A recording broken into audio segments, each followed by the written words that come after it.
और बड़ी खबर से बुलेटिन की शुरुआत करेंगे। देहरादून से आ रही आपको बता दें, उत्तराखंड पुलिस को केंद्र सरकार की तरफ से बड़ी सौगात मिली है। ये बड़ी खबर आप तक पहुंचा रहे हैं। उत्तराखंड पुलिस बल को तकनीकी और आर्थिक रूप से मजबूत बनाने के लिए सीएम धामी के प्रयास हुए सफल। सीएम धामी के अथक प्रयासों को डीजीपी अभिनव कुमार बढ़ा रहे आगे। केंद्र सरकार ने उत्तराखंड पुलिस के लिए 65.38 करोड़ की धनराशि की स्वीकृत। आवासीय भवनों, 6 पुलिस थानों और 14 पुलिस चौकियों के प्रशासनिक भवनों के निर्माण के लिए धनराशि जारी। डीजीपी अभिनव कुमार ने सीएम धामी और केंद्र सरकार का जताया आभार। राज्य की पुलिसिंग को बेहतर और सुदृढ़ बनाने के लिए डीजीपी अभिनव कुमार लगातार अलर्ट मोड पर। धनराशि की स्वीकृति से कानून व्यवस्था होगी मजबूत, कहना है डीजीपी अभिनव कुमार का।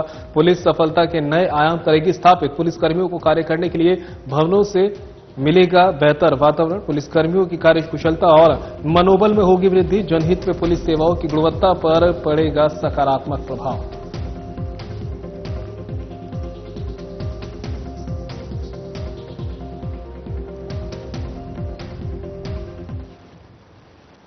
तो वहीं मंगलौर क्षेत्र के थितकी गांव में जनता दरबार का आयोजन किया गया, जिसमें हरिद्वार के नवनियुक्त जिलाधिकारी कमेंद्र सिंह ने जनता की समस्या सुनी और मौके पर ही संबंधित अधिकारियों द्वारा समस्याओं का समाधान किया गया। इस दौरान जिलाधिकारी ने जनता दरबार में गैर हाजिर अधिकारियों के खिलाफ सख्त कार्रवाई किए जाने के आदेश दिए। जिलाधिकारी कमेंद्र सिंह ने बताया कि गांव-गांव जाकर ग्रामीणों की समस्या को सुना जा रहा है, जिससे जनता की समस्याओं का समाधान किया जा सके। उन्होंने कहा कि सरकार द्वारा चलाई गई स्वजल योजनाओं को गति दी जा रही है। हर घर नल योजना का कार्य भी तेजी के साथ किया जा रहा है। वहीं ग्राम प्रधान कुलदीप सालार ने जिलाधिकारी का आभार जताते हुए कहा कि उनके 3 बड़े मुद्दों को जिलाधिकारी ने जल्द ही हल कराने की बात कही है। आशा है कि जिलाधिकारी के आदेशों का जल्द पालन किया जाएगा। के द्वार कार्यक्रम के अंतर्गत आज पूरा जिला प्रशासन यहाँ पे इस गांव में आया हुआ है, थितकी गांव में, और यहाँ पर जनता की समस्याओं को सुना गया है। विभिन्न प्रकार की समस्याएं हैं, कुछ अतिक्रमण की समस्याएं हैं, कुछ सड़क की समस्या है, और कुछ लोगों ने बताया है कि उनको जोहड़ जो है वो खोदने की आवश्यकता है, खुदा नहीं हुआ है। बरात घर की आवश्यकता लोगों ने बताई है। तो कई प्रकार की समस्याएं बताई हैं। जल निगम ने पाइपलाइनें बिछाई हैं, उन्होंने भरा नहीं है उसको जो है। तो सब समस्याओं को सुना गया है, संबंधित अधिकारियों को निर्देश दिए गए हैं और समय से इनका समाधान किया है।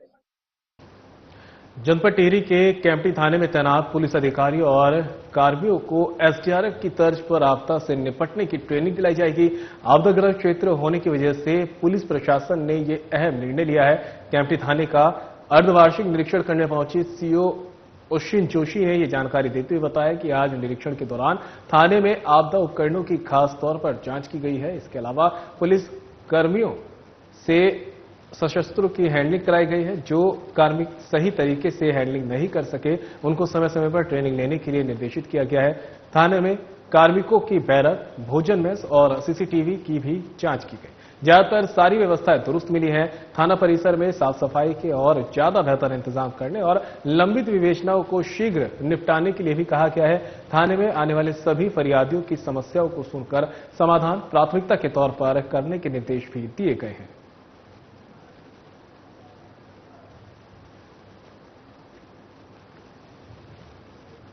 मसूरी देहरादून विकास प्राधिकरण का अवैध निर्माण के खिलाफ अभियान लगातार जारी है। एमडीडीए के वीसी वंशीधर तिवारी के निर्देश पर देहरादून में 3 स्थानों पर अवैध निर्माण पर सीलिंग की कार्रवाई की गई। अधिशासी अभियंता के आदेश पर एई विजय सिंह रावत, जेई मनवीर पवार, युगांक रावत, सुपरवाइजर राकेश कुमार ने पुलिस बल की मौजूदगी में मोनाल एन्क्लेव, कैलाशपुर, मेहुवाला में सचिन राणा, अंकित सेनी और तेज सिंह द्वारा किए जा रहे अवैध निर्माण को सील किया। एमडीडीए की वीसी वंशीधर तिवारी ने बताया कि स्वीकृत मानचित्र के अनुसार ही निर्माण कार्य करें। यदि मानचित्र के खिलाफ निर्माण हुआ तो निर्माण कार्य पर सीलिंग और ध्वस्तीकरण की कार्रवाई होगी। अवैध निर्माण के खिलाफ मसूरी देहरादून विकास प्राधिकरण की कार्रवाई लगातार जारी रहेगी।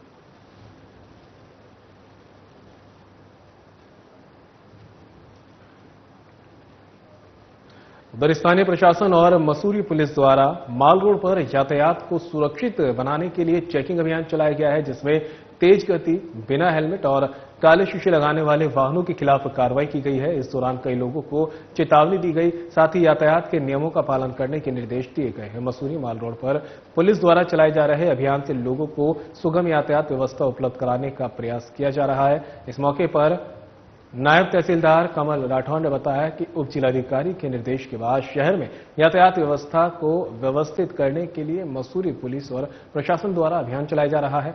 उन्होंने कहा कि कई लोगों को चेतावनी देकर छोड़ दिया गया है। प्रशासन द्वारा ये अभियान लगातार जारी रहेगा। उप जिलाधिकारी मसूरी के निर्देशन में पुलिस और प्रशासन द्वारा संयुक्त रूप से एक अभियान चलाया गया है, जिसमें विदाउट हेलमेट, ट्रिपल राइडिंग और पेपर्स आवश्यक पत्रों की जांच की जा रही है राइडिंग के संबंध में, ताकि सभी हमारे जो आगंतुक हैं और यहाँ के लोकल निवासियों ने सुरक्षित ड्राइविंग कर सके हो। इस तरह का अभियान चलाया जा रहा है और जिन लोगों के पास हेलमेट आदि नहीं हो रहा उनका चालान भी किया जा रहा है।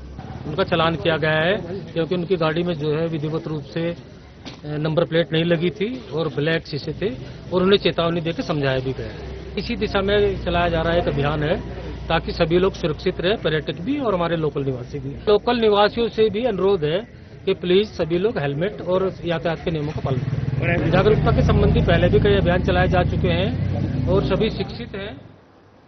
और मानसून से जुड़ी बड़ी खबर सामने आ रही है। आपको बता दें, बरसात के बाद में चिलचिलाती धूप का भी ये सितम जारी हो गया है। बड़ी खबर बरसात के दौर के बाद अब निकली चिलचिलाती धूप। मानसून के अंतिम चरण में भी गर्मी का सितम जारी। मई जून की प्रचंड गर्मी के मैदान से लेकर पहाड़ तक लोगों को किया खूब परेशान। सितंबर में एक बार फिर चटक धूप के चलते लौट आई गर्मी। मैदानी इलाकों में उमस भरी गर्मी से लोग हुए परेशान। दून का अधिकतम तापमान सामान्य से 6 डिग्री इजाफे के साथ 36 डिग्री किया गया दर्ज। आज प्रदेश के पर्वतीय जिलों के कुछ हिस्सों में हल्की से हल्की बारिश होने के आसार। पौड़ी, टिहरी, उत्तरकाशी, चमोली, रुद्रप्रयाग, देहरादून, पिथौरागढ़, बागेश्वर, अल्मोड़ा, चंपावत और नैनीताल जिलों में हल्की बारिश की संभावना। 25-26 सितंबर को पर्वतीय जिलों के साथ मैदानी इलाकों के कुछ हिस्सों में बारिश। हरिद्वार और उधम सिंह नगर जिले में मौसम रहेगा शुष्क।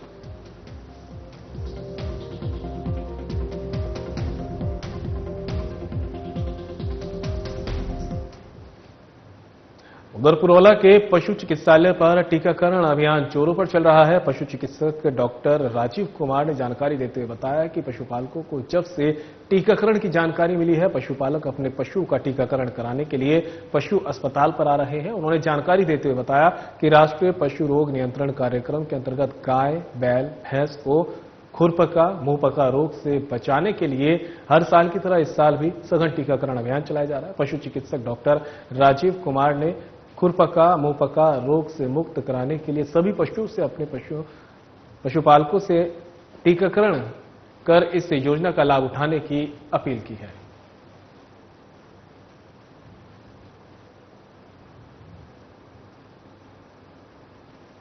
हरिद्वार से ऋषिकेश की तरफ आ रही एक कार रायवाला थाने के सामने डिवाइडर से टकराकर पलट गई है। कार के पलटने की उसके इंजन में भी आग लग गई। नजारा देखते ही थाने के गेट पर ड्यूटी कर रहे पुलिसकर्मियों ने किसी तरह ड्राइवर को कार से बाहर निकालकर उसकी जान बचाई।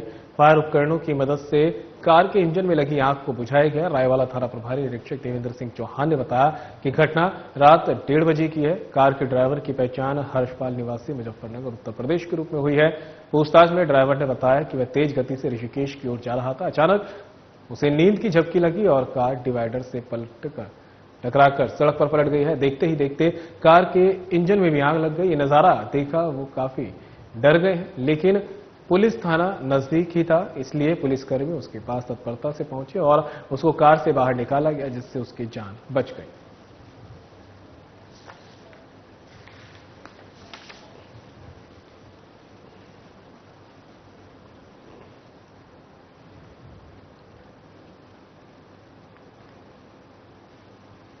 ऋषिकेश से बड़ी खबर सामने आ रही है। आपको बता दें, भरत विहार में फ्लैट्स बनाने वालों की अब खैर नहीं है। बड़ी खबर आप तक पहुंचा रहे हैं। भरत विहार विकास समिति ने लगाया चेतावनी बोर्ड। फ्लैट्स बनाने को लेकर समिति ने दी सख्त चेतावनी। भरत विहार में फ्लैट्स बनाए जाने का समिति करेगी विरोध। फ्लैट्स बनाने वालों को समिति की दो टूक। भरत विहार में फ्लैट्स बनाना बिल्कुल भी बर्दाश्त नहीं। भरत विहार विकास समिति ने भरत विहार में फ्लैट्स न बनाने को लेकर एमडीडीए को सौंपा ज्ञापन। भरत विहार में जमीनों का नहीं है दाखिल खारिज न होने के बावजूद भी भरत विहार में भूमाफियों ने बढ़ाए जमीनों के दाम। एमडीडीए में भरत विहार विकास समिति के ज्ञापन सौंपने के बाद सहायक अभियंता शशांक अलर्ट मोड पर कुछ दिन पहले ही सहायक अभियंता शशांक ने भरत विहार में किए थे 3 बड़े अवैध निर्माणों को सील। भरत विहार में एमडीडीए के नियमानुसार होगी कड़ी कार्रवाई, कहना शशांक का। एमडीडीए के नियमों का पालन करना हमारी प्राथमिकता। तो खबर आप तक ऋषिकेश से पहुंचा रहे हैं, जहां पर भरत विहार में अब फ्लैट्स बनाने वालों की खैर नहीं है। भरत विहार में भरत विहार विकास समिति ने चेतावनी बोर्ड लगा दिया है। फ्लैट्स बनाने को लेकर समिति ने सख्त चेतावनी भी दी है। भरत विहार में फ्लैट्स बनाए जाने का समिति करेगी विरोध। फ्लैट्स बनाने वालों को समिति की दो टूक। भरत विहार में फ्लैट्स बनाना बिल्कुल ही बर्दाश्त नहीं। भरत विहार विकास समिति ने भरत विहार में फ्लैट्स न बनाने को लेकर एमडीडीए को सौंपा ज्ञापन। भरत विहार में जमीनों का नहीं है दाखिल खारिज न होने के बावजूद भी भरत विहार में भूमाफियाओं ने बढ़ाए जमीनों के दाम। एमडीडीए में भरत विहार विकास समिति के ज्ञापन सौंपने के बाद सहायक अभियंता शशांक अलर्ट मोड पर हैं। भरत विहार में एमडीडीए के नियमानुसार ही कड़ी कार्रवाई होगी, कहना है सहायक अभियंता शशांक का। और उसके बाद में आपको बता दें, कुछ दिन पहले ही सहायक अभियंता शशांक ने भरत विहार में किए थे 3 बड़े अवैध निर्माणों को सील। एमडीडीए के नियमों का पालन करना हमारी प्राथमिकता। ऋषिकेश के भरत विहार में अब फ्लैट्स बनाने वालों की खैर नहीं है। भरत विहार में भरत विहार विकास समिति ने चेतावनी बोर्ड लगा दिया है। फ्लैट्स बनाने को लेकर समिति ने सख्त चेतावनी भी दे डाली है।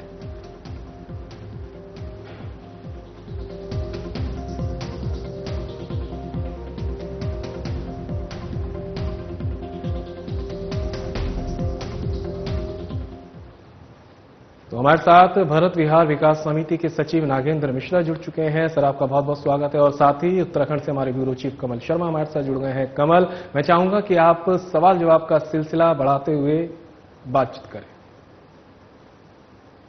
हेलो जी, नागेंद्र मिश्रा जी, बहुत बहुत स्वागत आपका साधना टीवी में। मेरी आवाज आ रही है?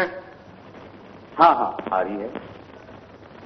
तो नागेंद्र जी, आप भरत विहार विकास समिति जो है वहां के सेक्रेटरी हैं और लगातार मैं देख रहा हूं कि वहां जो फ्लैट्स बनाए जा रहे हैं लोगों द्वारा, बिल्डर्स द्वारा, और कहीं ना कहीं समिति लगातार विरोध कर रही है।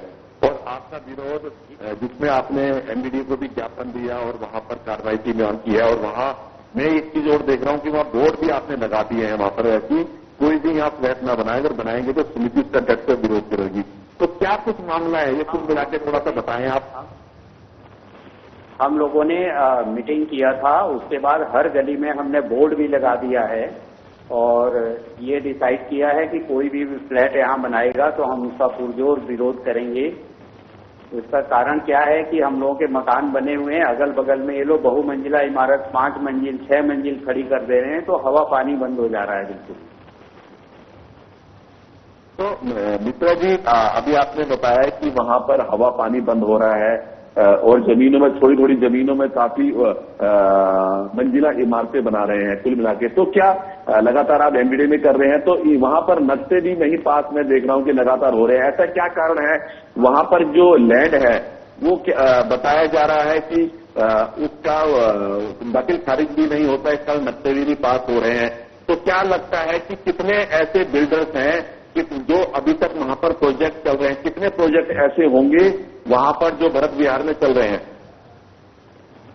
हाँ, अभी तो काफी प्रोजेक्ट हैं। कुछ हमें अभी ज्ञात हुआ है कि 3 जो प्रोजेक्ट है उसको प्राधिकरण ने, देहरादून प्राधिकरण ने सील भी किया है। और अभी 1-2 लोग हैं जो अभी उनको कोई कार्रवाई उन पे नहीं हो रही है। वो लोग अभी जो है 5 मंजिल तक 4 मंजिल बना चुके हैं, 5वें की तैयारी कर रहे हैं वो लोग। तो हम लोगों ने एक दिन जाके उनको मना किया है। उन्होंने कहा कि हम नहीं बनाएंगे, लेकिन कार्य जारी है। हमारे सामने बोल रहे हैं कि हम नहीं बनाएंगे और पीछे वो लोग काम कर रहे हैं। नहीं मिश्रा जी, सबसे बड़ी बात अभी आपने बताया, मैं ये बताना चाह रहा हूं कि 3 अभी आप लोगों ने शिकायतें दी, उसके बाद जो बड़ा कदम उठाते हुए जो वहां के अधिकारी हैं शशांक सक्सेना, उन्होंने कुछ वहां पर सील भी किए।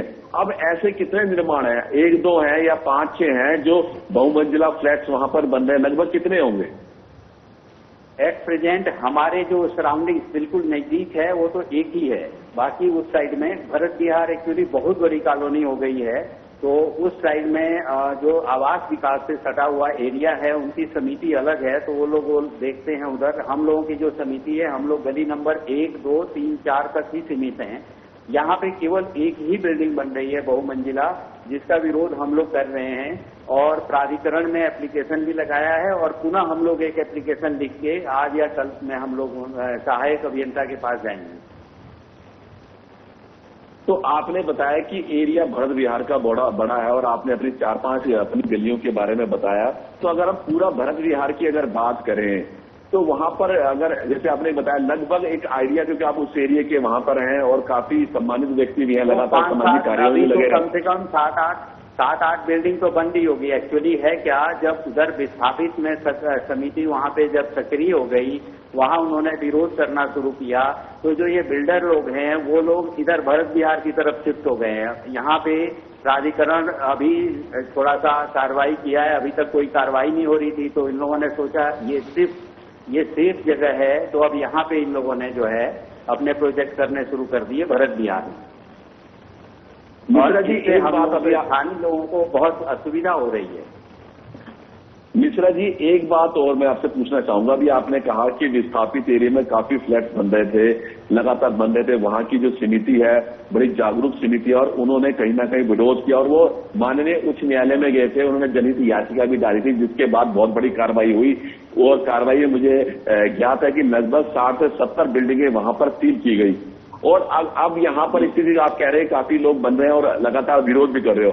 अभी विभाग ने, एमडीडी विभाग ने 3 बिल्डिंग सील की। अगर विभाग कार्रवाई नहीं करता है, आप लगातार विरोध कर रहे हैं जिससे आपको दिक्कतों का सामना करना पड़ रहा है। जैसे वहां की समिति ने माननीय उच्च न्यायालय की शरण ली थी, वहां जनहित याचिका दायर की थी, अगर विभाग यहाँ कार्रवाई नहीं करता तो आप माननीय उच्च न्यायालय का भी रुख कर सकते हैं आगे भविष्य में, कुछ ऐसा है?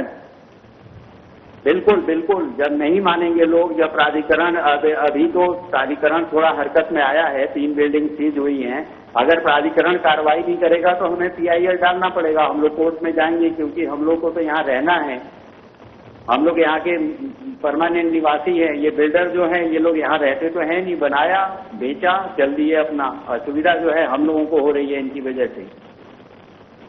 अच्छा, एक चीज और मैं आपसे पूछना चाह रहा हूं, क्योंकि हम ये देख रहे हैं कि जब कई सारे फ्लैट्स बनते हैं तो उसमें कई मानक पूरे किए जाते हैं, पार्किंग की व्यवस्था की जाती है, पूरे छोड़े जाते हैं, हवा पानी रखा जाता है, और भी कई व्यवस्थाएं की जाती हैं। तो ये बिल्डर्स इस प्रकार की व्यवस्थाएं कर रहे हैं या सिर्फ खाना पूर्ति करके सिर्फ लोगों को, उपभोक्ताओं को? वो लोग अपना 1 इंच भी जगह नहीं छोड़ रहे हैं, उल्टे बालकनी अपना सड़क पे निकाल रहे हैं। तो कुल मिला के कहें कि जो एक एमडीडी के नियम है कि जो सेटबैक छोड़ना है, आपको ओपन एरिया छोड़ना है, आपको इतनी चीजें करनी है, मतलब वो किसी भी नियमों का पालन नहीं कर रहे, सिर्फ पैसा कमाने के लिए पालन नहीं कर रहे हैं, इसी नियम का पालन नहीं कर रहे हैं। और फ्रंट में जो रोड है उस रोड पे बालकनी निकाल रहे हैं, एनक्रोच करके आगे बालकनी और उल्टे बालकनी निकाल दे रहे हैं।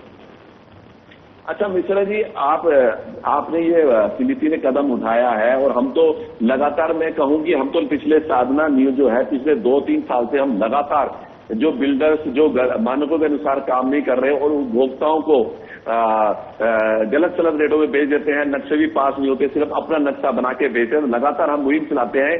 और उपभोक्ताओं से हम लगातार ये भी कहते हैं कि आप कहीं भी फ्लैट्स ले रहे हैं, पहले आप ये देखें कि मानचित्र पास है, मीडिया से नहीं है। सिर्फ आप बिल्डर का नक्शा ना देखें, जो आर्किटेक्ट बनाता है वो ना देखें, जो बिल्डर ने जो एमडीडी से नक्शा पास हुआ है वो देखें कितना पास हुआ है, कितनी मंजिल पास और कितनी मंजिल बना दी, वो फैसिलिटी दी भी। तो हम लगातार उपभोक्ताओं को जागृत करते रहते हैं। तो आप भी लगातार विरोध कर रहे हैं, तो आपको ऐसा नहीं लगता कि जो यहाँ फ्लैट खरीदता है उनको ये चीजें उपभोक्ताओं को देखनी चाहिए? नहीं तो क्योंकि मकान एक बार लिया जाता है, कहीं उनको भी बाद में परेशानी होगी तो ये बेच के चले जाएंगे। परेशान तो उपभोक्ता होगा और आप लोग निवासी होंगे। तो ये चीजें उपभोक्ताओं के लिए भी है कि उनको भी जब देखें कहीं जांचे परखे ये बात सही है। क्या मानते हैं आप इस चीज में? बिल्कुल बिल्कुल बिल्कुल, जो लोग फ्लैट खरीद रहे हैं उनको ये सारी चीजें देखना चाहिए। खाली वो लोग क्या देख रहे हैं कि कॉस्ट थोड़ा सा कम पड़ रहा है उनको। रीजन क्या है, जो नक्शा पास है या जहाँ पे जमीन मतलब जो एज पर प्राधिकरण बनाते हैं जो लोग, वहाँ पे जगह भी छोड़नी पड़ती है, तो वहाँ थोड़ा सा वैल्यू फ्लैट की ज्यादा होती है। तो ऐसा भी हो सकता है आदमी मजबूरी में उतना अफोर्ड नहीं कर पाता हो, जानते हुए भी जो है इन्हीं फ्लैटों में आके जो है वो बस जाता है और ना उसको कोई लोन मिलता है ना कोई जो है उसका नक्शा पास है, उसके बावजूद भी इनके फ्लैट बिक रहे हैं क्योंकि इनका जो एक्चुअल जो मार्केट है उससे रेट कम होता है। अच्छा मिश्रा जी, एक चीज मैं जानकारी और पूछना चाह रहा हूँ, यहाँ पर फ्लैट बन रहे हैं या क्या कारण है? जमीनों का दाखिल खारिज नहीं है, कोई चीजें नहीं है, उसके बावजूद में मैं देख रहा था लगातार यहाँ पर भू माफिया दाखिल खारिज ना होने के बाद भू माफिया रेट बहुत बढ़ा रहे हैं। 10, 25, 30 हजार रुपए गज रेट होनी चाहिए, वो 70, 80 हजार रुपए गज हो गई है। तो ये क्या कारण है, क्यों दाखिल खारिज नहीं है, क्या मामला है? दाखिल खारिज का तो हम लोग प्राधिकरण में भी एक बार सेमवाल जी जब सचिव थे तो मिले थे, कोई इशू खास नहीं है। एक पर्टिकुलर डिस्प्यूटेड इलाके की वजह से पूरे खसरे को इन्होंने बैन कर रखा है, जबकि हम लोग जहाँ रहते हैं हमारे आसपास 12-14 लोग ऐसे हैं जिन्होंने प्राधिकरण से नक्शा भी पास कराया है, लेकिन जब वो केस हुआ उतना पर्टिकुलर इलाके के चक्कर में वो गवर्नमेंट अपना जमीन चिन्हित नहीं कर पा रही है, तो उन्होंने उठा के 279 पूरा खसरे पे ही बैन लगा दिया, जो कि उचित नहीं है। इसको हमारे जो यहाँ पे क्षेत्र के जो नेता लोग हैं, प्रतिनिधि लोग हैं, ये लोग कोई इंटरेस्ट नहीं लेते और हम लोग प्रयास कर रहे हैं। वैसे जो है अभी पता चला है, एक दिन पेपर में भी आया था कि वो चिन्हित करके और कुछ पोर्शन जो है उसको अलग किया जाएगा। अच्छा मिश्रा जी, अभी आपने कहा कि यहाँ पर जो भी फ्लैट्स ले रहे हैं या जो मकान बन रहे हैं, कुछ बन रहे हैं या जो लोग लेंगे भी या बेच के चले जाएंगे बिल्डर्स लोग, क्या इनको बैंकों से लोन नहीं मिलता? क्या चक्कर है? नहीं, इनको बैंक से कोई लोन नहीं मिलता है। ये जनरली लोग क्या होते हैं जो रिटायर्ड हैं, पैसा वैसा मिला अपना पूरे जमा पूंजी लगाते हैं बेचारे। कारण क्या है कि वो आवास विकास या जो प्राधिकरण द्वारा पास जगह जाते हैं तो वहाँ बहुत रेट ज्यादा होता है, तो इतना पैसा वो लोग नहीं अफोर्ड कर पाते। इस वजह से थोड़ा सस्ते इनके फ्लैट थोड़े सस्ते होते हैं, इसलिए लोग यहाँ पे जो है खरीद लेते हैं। लोन वगैरह फैसिलिटी अभी यहाँ पे नहीं है। गवर्नमेंट बैंक तो नहीं देता है, प्राइवेट बैंक कोई दे रहा है। ऐसा पता चला है कि प्राइवेट बैंक जो है वो फाइनेंस कर लेते हैं। अच्छा मिश्रा जी, आप काफी टाइम से आंदोलन चला रहे हो और लगातार आप यहाँ एमडीडी से अपील भी कर रहे थे, और अभी पिछले दिनों यहाँ पर नए अधिकारी आए हैं, शशांक सक्सेना जो सहायक अभियंता है। इससे पहले किसी अधिकारियों ने सिर्फ ये जो फ्लैट बनाते इनसे अपना धन प्राप्त करते रहे, जेबें भरते रहे, कोई कार्रवाई नहीं करी। अब शशांक जो यहाँ पर नए आए, इन्होंने अभी आपने देखा कि 3 बड़े बड़े प्रोजेक्ट भी बन रहे थे, उसको बड़ी कार्रवाई, चाहे कितना बड़ा प्रेशर रहा हो तब भी उन्होंने मानक के अनुसार यहाँ पर कार्रवाई की। तो इसीलिए थोड़ा सा हम लोगों को में भी जागृति आई है और थोड़ा सा उत्सुकता बढ़ा है, लिहाजा हमने अभी सहायक अभियंता के नाम से अभी समिति के पेड़ पे लिख के सब लोग साइन करके और उनसे तुरंत हम लोग जो है हो सकता है आज या कल, आज तो संभव नहीं हो पाएगा, कल मिलने जाएंगे हम लोग।